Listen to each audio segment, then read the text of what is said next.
Doctor साहब, हुकूमत और जमात इस्लामी के दरमियान मुज़ाकरात का बाकायदा आगाज़ हो गया है, जबकि तहरीक इंसाफ की जानिब से भी एहतजाज का ऐलान किया गया है।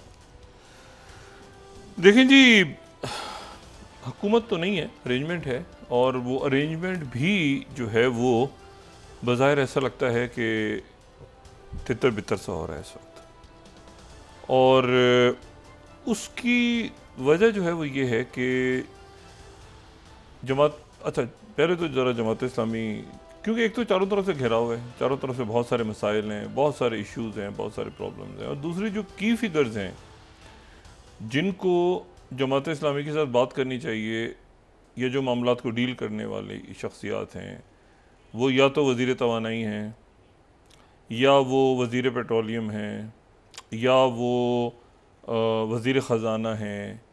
तो वो तो मुज़ाकरात का हिस्सा नहीं है। उनमें से ज़्यादा शख्सियात तो अमीर मकाम साहब या अताउल्लाह तारड़ साहब क्या करेंगे?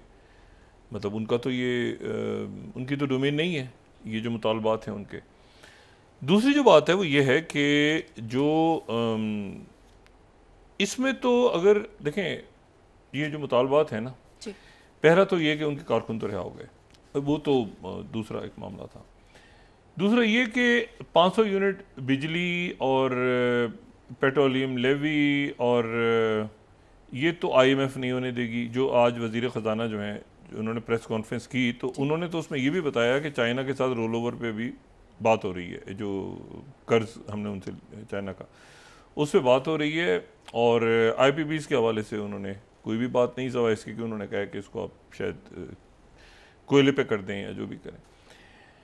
अच्छा, फिर एक मुतालबा ये है कि हुकूमती अखराजात कम करके गैर तरक्याती अखराजात पे 35% कट लगाया जाए। ये हो सकता है हुकूमत इस पर मान जाए।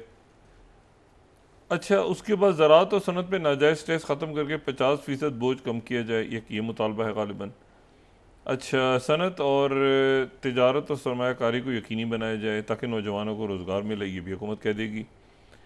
अच्छा, तनख्वाहदार तबके पे टैक्स ख़त्म किए जाएँ और मराती याफ्ता तबके को टैक्स नेट में लाया जाए। तो तनख्वाहदार तबके पे टैक्स तो ख़त्म नहीं होगा, वो तो कैसे ख़त्म हो सकता है? वही तो टैक्स नेट बड़ा है और उसके नतीजे में वो कुचला गया, और वो आईएमएफ के साथ मामलात हैं।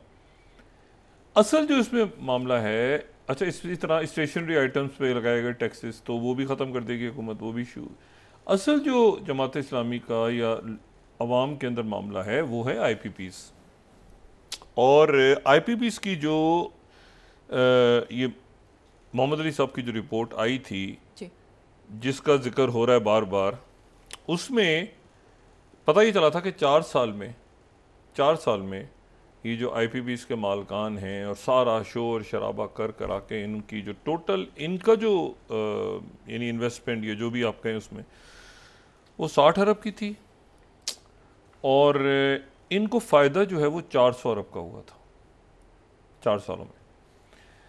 और दूसरी बात यह है कि इसमें अगर आईपीपीज का देखें, सबसे अच्छा तो इस वक्त बहाना ये मिला हुआ है ना कि जी आईएमएफ नहीं मान रही। और आईएमएफ को ये इतना बड़ा कार्टल और इतनी बड़ी इसमें माफियाज और इतनी बरसा बरस से इसमें लोग इन्वॉल्व हैं कि वो कहते हैं ना, मुंह को खून लगा हुआ है। यानी जहाँ 60 अरब पे 400 अरब मिल जाएं 4 साल में, तो वहाँ पर मतलब और बेशुमार आईपीबीज हैं। और इसमें यानी अब आप ये देखें कि आम आदमी जो है उसको बिजली चोरी का बिल भी देना पड़ रहा है, उसको लाइन ड्रॉसेस का बिल भी देना पड़ रहा है, उसको ये इनकी हरामखोरी का बिल भी देना पड़ रहा है। मतलब उनको चोरी चकारी सारे शख्स, हाँ, सारा कुछ आवाम पे डाल दिए। और ये अनटचेबल्स हैं। अनटचेबल्स का जो मैं लफ्ज़ इस्तेमाल करता हूँ, ये अनटचेबल्स हैं। ये वो एलीट है जो आपस में इस मुल्क के, और ये तो अचानक पता नहीं कहाँ से निकल के आ गया। मेरा ख्याल है इसको शायद दबाई दें तो बेहतर है, ये दबी जाए तो बेहतर है। और देखना ये है, अच्छा ये हाफिज़ नईम साहब की जो उनकी इमारत में ये पहला आप समझें कि उन्होंने अवामी उठाया है मामला, और पजीराई भी हो रही है, और वो यहाँ पर आके बैठे भी हैं और उनके मुज़ाकरात भी हो रहे हैं, शुरू हो गए हैं। लेकिन ये कि अब बाकी सारे इसमें जो है ना मामला, यानी वो बिजली कहेंगे, वो टैक्स की बात वो कहेंगे जी, सॉरी बिजली मतलब है कि ये बाकी सारे मामलात पे वो कह देंगे कि ये तो जी IMF इस पे मानेगी नहीं, वो कर ही नहीं सकती IMF। और आज उन्होंने कह भी दिया कि मज़ीद रिलीफ के ऊपर IMF नहीं मान रही, और IPBs के साथ हम कैसे मुआहदे करें, हमने दुनिया में भी तो रहना है। ये तो वज़ीर ख़जाना साहब ने कहा हमने आगे भी तो चलना है, हमने ये भी तो मतलब उनका अपना नुक्ता नज़र है, तो एक तरफ तो उन्होंने कह दिया हमारी तरफ से ना ही समझो। ये वज़ीर ख़जाना की प्रेस कॉन्फ्रेंस थी। चाइना के साथ भी बातचीत चल रही है, और ये है कि अभी मतलब मुल्क में बड़े इश्यूज़ हैं मईशत के, और ये सारों ने बताया प्रॉब्लम्स। और ज़ाहिर है ये सारा मसला तो वज़ीर ख़जाना पे नहीं डाला जा सकता, वो तो अभी आए हैं। IPBs तो जब बनी होंगी तब बनी होंगी, तो उनके नुकात अपनी जगह, उनके जो मामलात हैं वो अपनी जगह हैं। उन्होंने IMF के साथ एक मामला तय किए हैं और अगले IMF प्रोग्राम में जाना है। दरमियान में ये ख़बर आती है, या जैसे भी ये IPBs का तो बरसा बरस से एक मामला 1994 से चल रहा है, और अब उसके बाद तो ये हुआ कि देखें इसमें पहले तो आई पाकिस्तान पीपल्स पार्टी और मुस्लिम लीग नून की कितनी हुकूमतें, फिर मुशर्रफ साहब के दौर में दोबारा ये 2002 में, या उसके बाद ये दोबारा उनकी लॉटरियाँ निकली, फिर उसके बाद ये 2009, 10, 11, 12, 13, 14 चलता रहा सिलसिला। फिर उसके बाद जब ये बिल्कुल डंप हो गया और ये वक्त आया कि इसको यहाँ पे ख़त्म कर दिया, रोक दिया जाए, तो उस वक्त खान साहब की हुकूमत थी। उस वक्त भी वो आगे दोबारा, और उसमें नदीम बाबर, लोग चीखते रह गए कि जी नदीम बाबर साहब और ये बाकी सारी शख्सियात, तो वो उन्होंने भी नहीं होने दिया। तो अब मामला ये है कि ये तो जो वज़ीर ख़जाना है वो कह रहे हैं कि जी तो हमने मुआहदे किए हुए हैं, दुनिया में रहना भी है तो हमने चलना भी आगे। इतना पैसा है, अंदाज़ा लगाएं कि 40 अरब पे अगर ये 400 अरब का फ़ायदा एक जगह, और ये इसमें इतने मतलब अगर पूरा का पूरा सेटअप जाता है, पूरा ना सिर्फ सेटअप जाता है बल्कि ये है कि जो इन्होंने डिमांड की है उसमें, मैं कह रहा हूँ ना कि सारी बातें आप एक तरफ रख दें, अगर उनकी ये जो डिमांड है ना कि कैपेसिटी चार्जेस और IPBs को डॉलर में अदायगी का मुआहदा ख़त्म किया जाए, नंबर एक तो ये हो गया। दूसरा वो कह रहे हैं कि इसका फोरेंसिक ऑडिट करवाया जाए। अब फोरेंसिक ऑडिट का मतलब ये है, अभी तक यानी लियाकत बलूच साहब ने आज कहा कि जी आप 10 मुतालबे कह रहे हैं, हमें तो अभी नहीं पता कि कौन से, मतलब सवाल ये है कि जो मुतालबात हैं, जो मैं हाफिज़ नईम साहब की तकरीर सुन रहा हूँ, या जो उनकी बातें जो वो कह रहे हैं, बल्कि आज सुबह उन्होंने जो स्पीच की है उसमें तो उन्होंने नाम भी लिए हैं, लेकिन वो नाम वो जो तकरीर है वो नहीं आई सामने। इशू ये है कि उसमें तो ये सारा सेटअप जाता है, पूरा सेटअप जाता है, और इसके इनके वो क्या होते हैं, वो टेंटिकल्स जो हैं मुख्तलिफ बड़े बड़े लोगों के, और बड़ी बड़ी कारोबारी शख्सियात, और मतलब कारोबारी क्या, वो सारा का सारा ही आप समझें कि ये अरेंजमेंट जो है ये फारिग हो जाता है। और अगर फोरेंसिक ऑडिट होता है तो पता चलता है कि पता नहीं कितने सालों से कितने अरब रुपया, यानी यहाँ पर ये कहा गया कि जी हम एक ही रास्ता है हमारे पास, और वो ये है, ये एक हुकूमती वज़ीर ने फरमाया चंद रोज़ पहले कि हम जाके उनके हाथ पैर जोड़ें और उनसे कहें कि बराह करम आप जो हैं वो थोड़ा रहम करें, और आपने काफ़ी खा पी लिया तो अब आप आइंदा ना खाएं। अच्छा, यहाँ सवाल ही पैदा होता है, जो पहले खा गए वो खा गए, यानी वो अरबों रुपया जो लोगों की जेबों से निकला है। जो मैं उस दिन भी बात कह रहा था कि स्टील मिल जो है वो उसका वो मतलब आपने उसको बेचना है, यही तो प्लान था, यही तो 10, 12, 15 साल 20 साल का, यही तो जिसे कहना चाहिए ना कि इकोनॉमिक हिटमैन इस मुल्क में आए, और वो यही तो था कि आपने इंतहाई मुनाफा बख्श इदारों को बर्बाद करना है, और बर्बाद करने के बाद आपने कहीं पर अगर कोई करप्शन की बात करे, कुछ करे, तो आपने उसको साइड पे फेंकना है उठा के।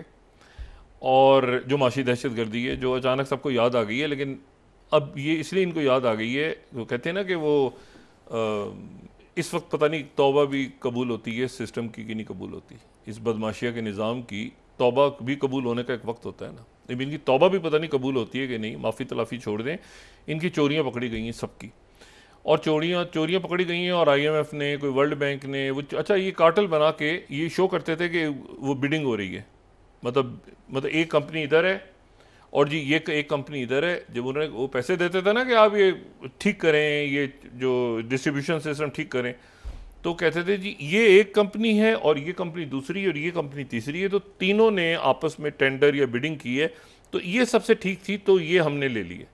लेकिन असल में वो तीनों एक ही के होते थे, वो एक ही कार्टल होता था। वो कहते थे तुम ये लगा दो, एक कंपनी ने ये बोली लगाई, दूसरे ने ये लगाई, तीसरे ने ये लगाई, और वो एक पूरा एक जो है वो मकड़ी का जाल होता था। तो वो बाद में वो पता चल गया उनको, IMF को और वर्ल्ड बैंक और पूरी दुनिया।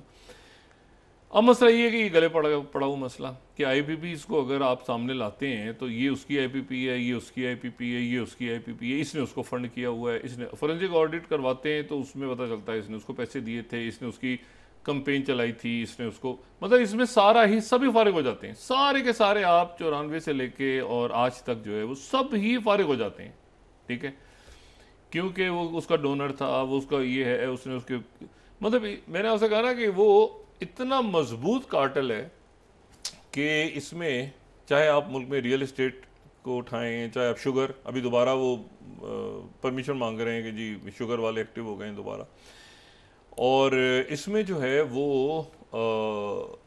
तो ये अगर IMF देखें, हाफिज नईम भी तो कुछ सोच समझ के आए हैं ना, पूरा प्लान करके आए हैं, और उन्होंने ये बात कही। मैंने आज सुबह उनकी स्पीच सुनी, उन्होंने कहा कि मैंने पिछले चंद दिनों के दौरान ताजरों से भी मुलाकातें की हैं, और आवाम में तो वो जाहिर है कि उनका एक बड़ा ज़बरदस्त वो है कनेक्शन है लोगों के साथ। इशू ये है कि स्टेशनरी के ऊपर टैक्स, या वो कहते हैं कि जी चलें जी हम, जैसे भी उन्होंने कह दिया मुफ्त बिजली नहीं दे रहे पार्लियामेंटेरियन, तो इसलिए असल इशू है कि IPPs, क्या IPPs, और यहाँ पर अगर बहुत बहुत कुछ हुआ तो ये होगा कि जी IPPs के साथ आइंदा हम रीनिगोशिएट करते हैं, दोबारा देखते हैं उनके, मतलब अभी तो कैसे, अभी तो वो बैठे हुए हैं ना सारे पावर में, अभी तो वो सिस्टम का हिस्सा है, इस पूरे सिस्टम का हिस्सा है। और जो इसका कोई मुतबादिल सिस्टम अगर है, मतलब अगर मिसाल के तौर पे तहरीक इंसाफ है, तो उधर भी IPPs के लोग बैठे हुए हैं और इधर तो बैठे ही हुए हैं, क्योंकि इतने लोगों ने पार्टियां बदल बदल के इधर से उधर किया है सारा सिलसिला, कि एक ग्रुप को उठाओ तो वो उधर के साथ है, इसको उठाओ तो उसका है, वो उसको तो उधर निकलता है वो। तो इशू ये है सारा कि ये जो, अच्छा इन्होंने फिर सारा का सारा जो अपना लोकल है गड़बड़ सारी वो छुपा दिया इन्होंने चाइना के पीछे। हालांकि चाइना के तो एक बाद में लगे ना, चाइना के तो बाद में आए, पहले ये तो बैठे हुए हैं। अच्छा ये चाइना के साथ लग लग के हम क्या करें जी, चाइना है ना, चाइना को भी करें ना, चाइना, वो इतना इन्होंने एक यानी खारजी और सफारती मास पे गड़बड़ की हुई है। और ये पहले भी होता रहा है, बहुत सारे प्रोजेक्ट्स ऐसे कि जी आप फ्रंट के ऊपर किसी बाहर के शख्स को रख लें, खाते हो कि ब्रादर मुल्क हो, तो ज़्यादा अच्छा है कि कल को हाथ हम पे पड़े तो वो सामने वो बंदा आ जाए। ये फेक अकाउंट केस में भी हुआ था, और उसमें जो है वो अब ये है कि अब यहाँ पर असल आ रहा है मामला कि क्या IPPs के ऊपर, मतलब हाफिज नईम इसमें कुछ ना कुछ तो करवा के उनको जाना है। मेरा ये ख्याल है कि ये पूरा का पूरा उनका जो यहाँ पे उनकी आमद है, वो बाकी तो कोई इशू है ही नहीं ना, लेकिन ये जो मुतालबा है कि सरमायाकारी को यकीनी बनाया जाए, वो कह रहे हैं कि जी हम 126 मुल्कों के लिए हमने वीज़ा फ्री कर दिए। अच्छा उसके बाद ये है कि तनख्वाहदार तबके पर टैक्स ख़त्म किया जाए, ये तो IMF नहीं होने देगा। फिर स्टेशनरी आइटम्स पे टैक्सेस ये हो सकता है इसको कर दें ख़त्म, ये कोई, लेकिन इशू ये कि अच्छा अशियाए ज़रूरियात की कमी कीमतों में 20% कमी लाई जाए, तो वो 20% कमी, तो वो तो रोज़ कहते हैं कि जी कीमतें आधी हो गई हैं पहले से, पता नहीं कहाँ आधी हुई हैं। तो पेट्रोलियम लेवी ख़त्म कर दे, इसको भी IMF नहीं होने देगा मेरा ख्याल है। और 500 यूनिट बिजली इस्तेमाल करने वालों को 50% रियायत दे, इसमें हो सकता है वो आगे पीछे करके। लेकिन इशू जो है ना, जो 10 मुतालबात की बात, इशू सिर्फ इसमें एक है, बाकी अब सारी चीज़ें छोड़ दें। IPPs और ये जो कैपेसिटी चार्जेस और ये सारा, और इसका ऑडिट, ये आप 1994 से ऑडिट कराएं और फोरेंसिक ऑडिट करा के किसने कितना पैसा लूटा है और कहाँ पे गया पैसा, उनको आप उनसे पैसा निकलवाएं। ये अभी अभी पिछले महीने 1-1.5 महीने पहले आपको याद है एक स्कैंडल, एक किसी का थोड़ी देर के लिए ज़मीर जागा था, फिर फ्यूज़ हो गया, तो ज़मीर जागा था कि बिजली के बिल ज़्यादा चले गए तो हम एडजस्ट करेंगे, वो फिर उसका क्या बना किसी को कुछ नहीं पता, ठीक है। वो ऐसा है कि वो नहीं, वो ठीक था, वो ना, ये कौन आदमी है जिसने ये बेहुदा बात कर दी है कि बिजली के बिल ज़्यादा चले गए हैं तो वो एडजस्ट कर दिए जाएंगे। कि वो कौन आदमी है, कौन है, उसको ढूंढो, तलाश करो जिसने गंदम स्कैंडल उठा दिया। मतलब इस मैंने आपसे कहा ना कि ये करप्शन जो है ये नोगो एरिया है इस वक्त। मतलब आप हर चीज़ उठा सकते हैं, चाहे वो सोशल मीडिया हो, आप गालम गलोच, मतलब गालम गलोच या जो भी, एक पार्टी दूसरी पार्टी थी, आप वाहिद चीज़ नहीं कर सकते, वो बड़ा मेगा करप्शन स्कैंडल इस वक्त डिस्कस नहीं कर सकते, क्योंकि वो सारा का सारा जो है वो एक सिस्टम है, जिस सिस्टम का वो हिस्सा, अनलेस एंड अनटिल इसके नतीजे में अच्छा वो लरज रहा है सिस्टम, परेशान है कि यार हमारे नाम ना आ जाएं, कहीं हमारे ना आ जाएं कभी, ठीक है। गौरीजा साहब भी आए, उन्होंने भी बात की, फिर उन्होंने कहा शहबाज शरीफ जो हमजा शहबाज साहब हैं वो तो बड़ा अच्छा करते हैं, फिर उसके बाद वो पता चला कि हमजा, वो भी दूसरा एक बयान आ गया फौरी तौर पर जवाबन कि नहीं, वो तो उसमें तो वही रेट लग रहा है जो पेट्रोलियम।